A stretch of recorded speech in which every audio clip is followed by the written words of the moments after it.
Hello, today we're going to talk about how to set up a chart when you're trading on TradingView. The first thing you'll see when you log into your TradingView account, and you're going to go to products, and then you're just going to click on the tab that say charts. Once you click on that, it's going to bring you to a screen that looks just like this. And now I'm going to actually break down this pretty much the platform of TradingView. I'm gonna break it down to you, and then I'm gonna give you the information on it, and also I am going to show you where all the important things that you need to know about this platform before you do any trading. So first thing is first. This is the first things we're going to go over.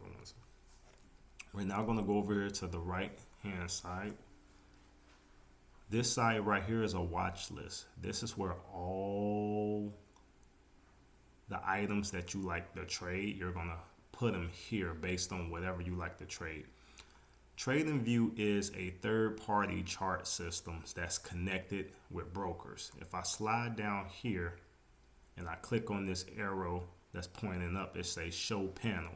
It's always going to be on the bottom of every chart. It's always on the bottom here. You're going to see Forex Screener, Pine Script Editor, Strategy Tester, and Paper Trading. Everything's always on the bottom. But right here on this bottom corner where it says Show Panel, you're going to click on it, and it's going to bring it up to this. If you're already logged in, as you can see, this is a demo account. I'm already logged in. In order for me to exit out of this demo account, I have to slide over to the left and click on where it says Paper Trading. AMP automatically gives everyone who have signed up for an account, they give them 100K to trade, just to start, just for practice purposes, to learn how to trade and to practice before you go make live trades. We're going to log out of the demo account, and then we're just going to scroll down and look at all these different brokers that AMP has on here. They pretty much does business with TradingView. TradingView is just a chart system. This is where a person will go and just make trades, and then this is your accounts that will hold your money for you. They're connected to this chart system where you can make trades with the money that you have accumulated in your account. That's the whole purpose of this.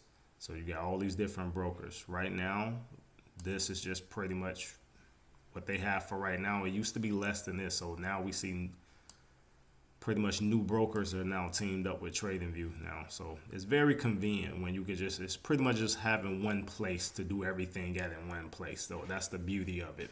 Instead of going through your trading account, logging into the broker's account, and then the brokers have to send you to another different location to then log into that system, and then you will start trading. Here is everything is all set up through your broker and TradingView. They are now merged as one, so it's very convenient for a trader. And also, pretty much these are all pretty much like the different brokers, and whoever you decide to go with, and that's pretty much how it works. The future brokers, which is AMP, I'm sure lots of you already have this particular broker, so we're just going to focus on AMP. If I click on AMP right now, it's going to say connect. This is what it looks like when you log on to AMP. Those that have an AMP account, this is pretty much a futures account. A futures account is pretty much derivatives. You're paying for something that normally costs a lot of money. You're paying for it now at a cheaper rate. So that's where the futures account is. And also futures are contracts. You pay for a contract that's already set at a set price. So that's how it works. Here, as you can see, here's my username. You will get this once you're done setting up your AMP account, and then password. You'll get your password, both of those at the same time. But for right now, we're not going to log into the account. We just need to. For educational purposes, just showing you where you will always go to log into your account to make live trades. Once you log into this account, live money will be ready for you to trade at that time. So we're gonna exit off that. We're then gonna go up here, then click the hide panel, get rid of it. That way it brings the chart back. So here, once again, some of you already have everything on your list that you're going to trade, so we're just going to keep it that way. At the top here, this is the regular futures contract. At the top, at the contract, if you look over here on the screen where I'm the upper left corner above the candles, you will see where it's a micro odd USD futures, and then it's a September contract. This information means that this particular contract, this chart, will expire in September. Majority of the time, that's the second week of September or the third week of September. That means you will have to then change the symbol that's up here. If you see it, I'm highlighting where it's a symbol search. You're going to change that symbol from M6AU. You're then going to change it to the next contracts that's going to expire. So if that's September, when this expires, that means the next contracts will be December. So that's pretty much what this means, and we'll get we'll get into that what the next symbol will be later on. But for right now, for this video, the purpose is just showing you where everything is on the chart and then putting your indicators on the chart. And then from there, you can scroll over here, which you never have to change the candles. You know, you can click on here. These are all the different versions of candles. The common candles that you see here, this is the most common one, but this is actually still one of the newest ones, even though it's more common. This is actually these candles was created from a person in Japan. Actually, he created these candles to make it more simplified. For what we see today. Back in the original days of candles, they look like this. I'll take you to the original candles. It was just a line like that. That was the original candles that you used to see back way back then. And also these candles too, baseline candles. Like these are the original candles that you see here. See that? This was the original. And let me see line and break and see if stuff like these how people from all over the world used to actually look at charts until a trader in Japan decided to create something more basic and simple for us all to understand. Even this right here was actually, even this, these are the candles that people really actually still to this day. More of the older generation will look at this type of candles. We're talking about people that was probably the last 80 years and stuff like that. They'll normally look at a chart like this, and they're still successful looking at this. Right now, I myself don't even understand this. But I have to give you the background, the historical information on how this all started. So with that being said, let's go back to the basics where we're more familiar with. Even if we're not traders, we're all still familiar with seeing green and red candlesticks. Sometimes we don't know that they're called candles. Sometimes we might call them bars or just lines, but these are actually called candlesticks. Everything you see here from green and red is candlesticks. Right now, we have up to about 3 months now of trading on this particular chart. So we have 3 months of trading. So we're going to continue to trade this for the next 3 months until we get to the end of this contract, and then we'll switch over to the December contract. But for right now, we're going to keep it that way. We're going to go up here at the top where it says indicators.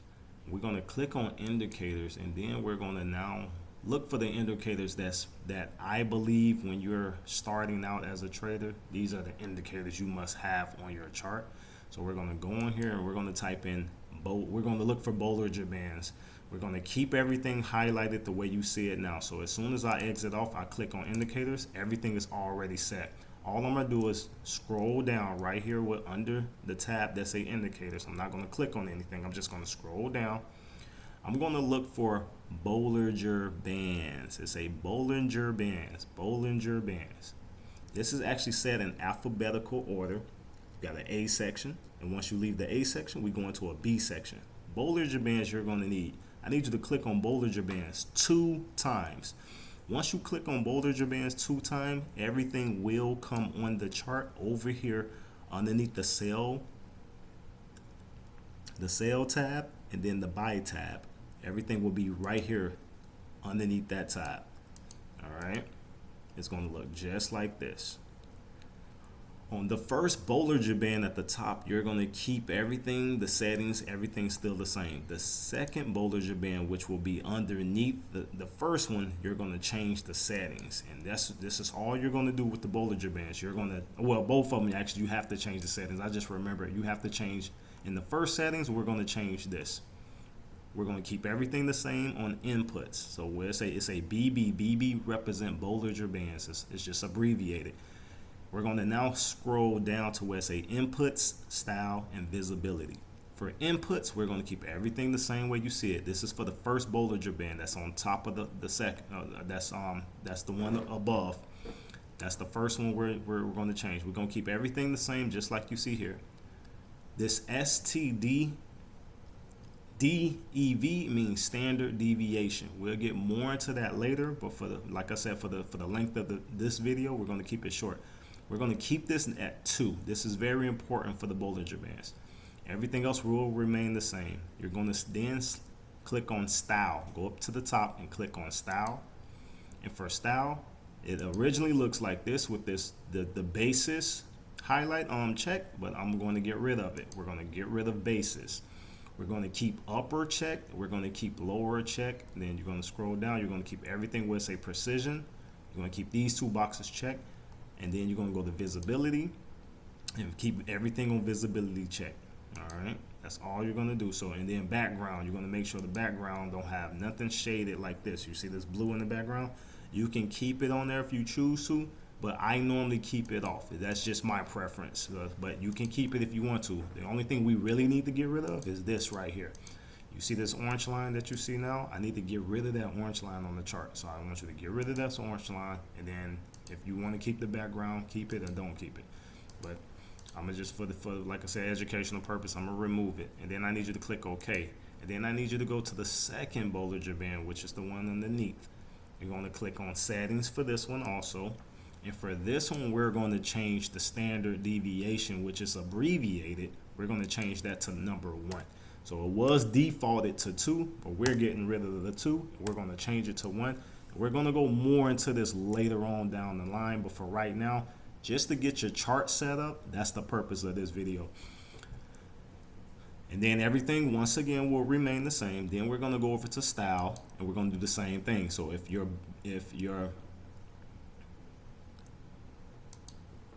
this is highlighted, if this is checked, where it's a basis, if basis is checked, then you're going to get rid of it.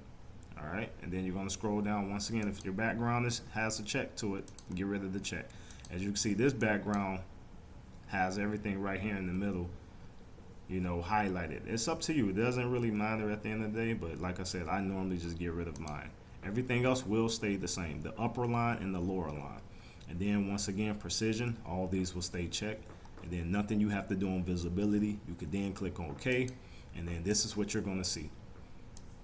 This is what you're going to see. You're now going to see 2 light blue lines on the top, and then 2 light blue lines on the bottom.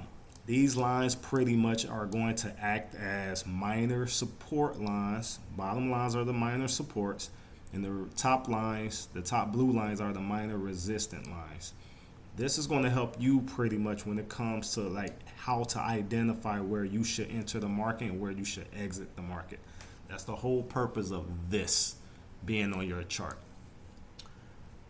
We're now going to go over to where your watch list is. I renamed it the hot list because this is, you know, when I trade, every time I trade, you know, I'm always aiming to make, you know, as much money as possible. I call it a hot list because it's so hot, you know, everything's hot about it, you know, all my trades are hot, you know, so yeah, that's just me, my preference. But you can change it to anything you want it to be. If you go up here, if you click on the name, it'll say create list. You can then change it. If it's, I think right now it should say like a watch list. You can change that if you choose. So if you don't, it doesn't really matter. At the end of the day, this is not what's going to help you make money at all. But like I said, it's just you getting creative on how you want your list to be or be named, or, you know, if you want to put colors on it, you can do all of that. But for right now, just keep everything normal. Remember, we're going to, on our charts, this is my watch list, so I have more things on my watch list, but for right now, we're only focusing on Australia versus the USD. So the Australia is abbreviated as, if I slide over to the left, is AUD. That's abbreviated for the Australian dollar. That's all that is. And then the US dollar, United States dollar. That's all this means. Whenever you see that when you're looking at the currencies, Whichever currency is on the left hand side, that is the currency that's going up. So whenever you see that the market is going up, that means that's the dominant currency. This contract, Australia is the dominant currency, and then the US dollar is more like the secondary currency. So if ever you see the market going down, that means the US dollar has control of the market, and it's at that particular moment in time, its value is more stronger, and its value is more than the Aussie. Same thing, vice versa for the Aussie. If you see that the market is going up, that means the Aussie, because the Aussie is on the left hand side. If the US was on this side and the Aussie was on this side, that means the US will be the green candles, and then the red candles will be the Aussie candles. So with that being said, these are the different terminologies for it. Whenever somebody say the odd or the Aussie, that means that the Australian dollar. Whenever someone say the US or the US dollar, the greenback, that means the US dollar. The fiat, fiat, that means the US dollar. These are the different terminologies you're going to hear. And if you hear these terminologies, you will already know what someone is talking about. Also in this trading world, you're going to understand a lot of people are going to say things that you're not going to understand, because they're going to be saying the abbreviations things of them. Like they're going to say like a standard deviation, and you're going to be like, what is a standard deviation? So that's where we're going to get into. We're going to get into talking more about the terminology. But for right now, the purpose of this video is for you to understand what you need to have on your chart in order to be a successful trader, especially starting out in the beginning. Sometimes when we're beginner traders, we have a lot going on already in our lives, and this is pretty much like now a new add-on. So sometimes without these things being on your chart, sometimes you might get in here and make trades and get frustrated because you're not being successful like you thought you would be, because you don't have nothing on your chart that really help you out. And for the purpose of these Bollinger Bands, is to help you out on, where should you enter the market. And then this also will help you out if you need to know what type of time frame you need to trade. We're going to then go up here at the top right here where it say time, where it say 1D. This is on the computer, so 1D will always be seen on the computer, and if you're on your phone, you're just going to see the letter D. But either way, it's still the same thing.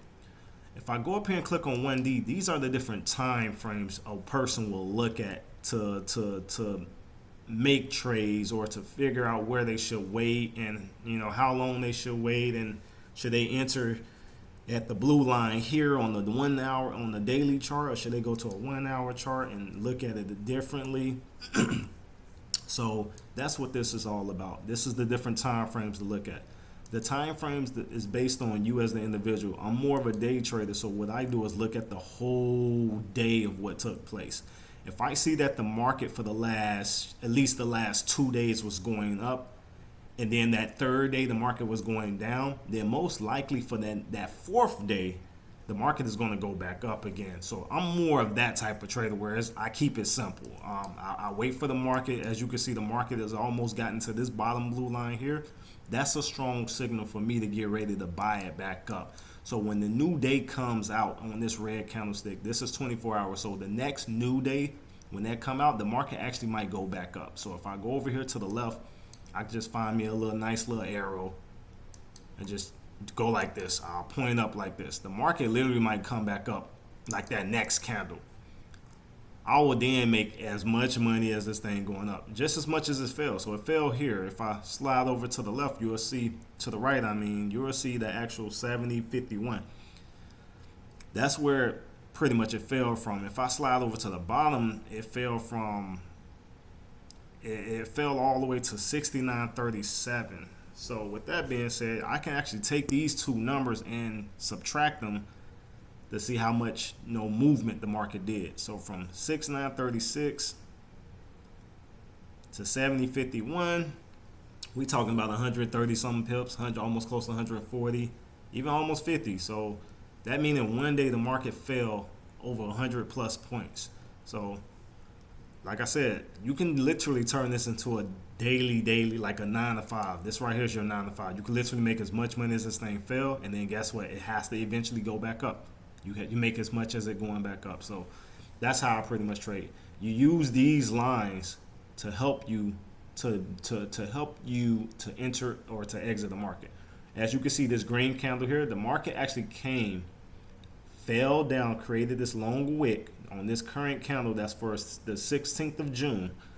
It fell down and created a wick. That means the selling pressure was weak in this area. So it went back up and actually came back up and created a body on the bottom of this. It had a body on the bottom of this, guys, and it went up and then completely fell past the line that it originally was using as support, past it, and now it was going down to test that second line on the bottom. This is where you need to be trading. This right here on the bottom is your buy area. You shouldn't have been buying at this line and let it go back up. You can either get out at the blue line. If you think it's going to break past the blue line, you can keep holding until you think it's going to blow past it. But in reality, you will buy here and then you'll sell at that blue line. That's what you'll do. You'll buy and then sell. Buy is when you're buying at whatever price you want to buy it at, and then you're exiting the market by selling. You now have to sell the contract that you originally bought. So it's pretty much connecting a buyer and a seller together. That's all you're doing. That's what the broker's job is. The brokers only get paid if you make money, but they only get a small percentage based off of whatever you make for the day. So say if someone made $1,000 today, the broker might only charge you like $20 or $30 of what you made. So that's a small percentage based on what you're actually making literally a day. So everything's pretty much here self-explanatory. You need to use these lines to enter the market. You need to use the lines to exit the market. If the market right now is in the middle of two lines, we now need to wait for the next day candlestick, which will be on this side where this arrow is. We need to see if that candlestick will open in the middle of this candle. So if it opens like right here in this area on the bottom right there at 69.65, if it opens up here somewhere, then most likely it's going to actually continue going back up. But if it opens underneath this candle, then most likely it's going to go down and it's going to get back to this, it's going to get to this blue line and then go up. So that's all you're waiting on. This is going to come out at 6 o'clock every Sundays. The market opened at 6 o'clock on Sundays Eastern time. And if you stay in any other country, all you have to do is take your time. First take the Eastern time and then, go to your time. And then whatever time is 6 o'clock Eastern time, then you'll know what time that will be for whatever time zone you live in. So that's all that for those that's in Nicaragua. 6 o'clock will be 4 o'clock for you.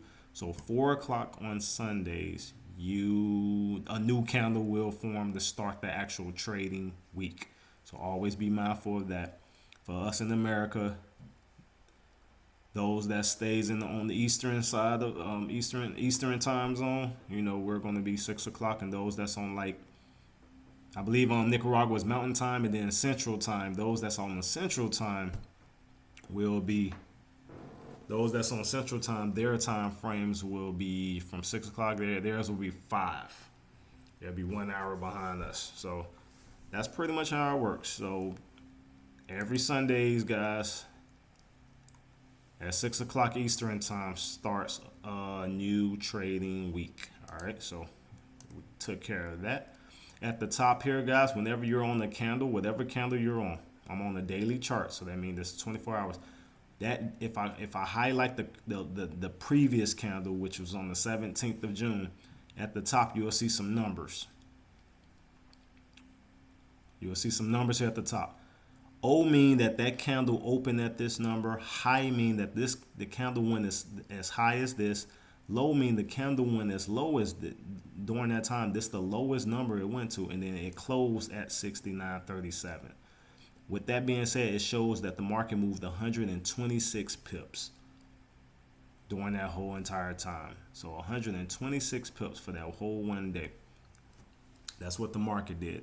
So with that being said, pay attention to these. These are very important because you can already know the height, the open, the low, and the close already of a previous day. Then you'll know what range that the market is trading in or what area it wants to break past. You'll learn this over time, but you'll only learn the more you continue to get yourself involved in trading. So it will come second nature, trust me. All this other things here on the top, like alerts. Alerts is when you start familiarizing yourself with the chart. You can then create an alert. Like say if the market is here still, but you want the market to alert you at this top blue line or this bottom blue line or even these lines at the top.